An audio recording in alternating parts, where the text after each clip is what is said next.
Sino po yung nag-invent nito? Ang nag-invent po ito, the scientist behind this is Yang Wenzhong.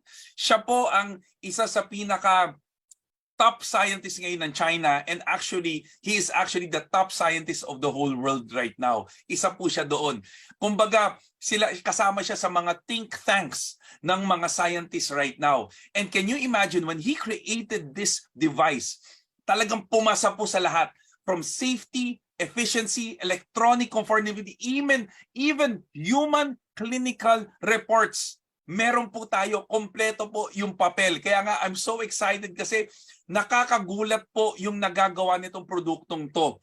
And good news po, good news.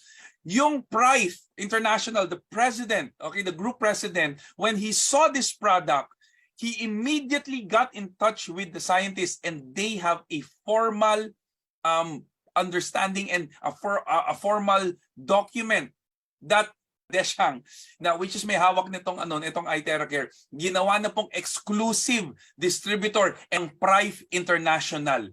Can you imagine na siya na po ang sole distributor sa buong mundo?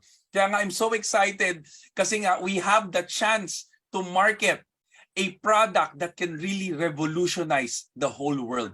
Can you imagine na yan yung pinangahawakan natin yon? So ito so it has a 8 years research and development, talagang inano talagang to. It has 3 unique core technologies na mamaya po i-explain ko. The product design is patented. Safety inspection report meron tayo, from quality, accuracy, radiation test, meron rin po tayo. And even, guys, even clinical test reports by the Beijing Institute of Science.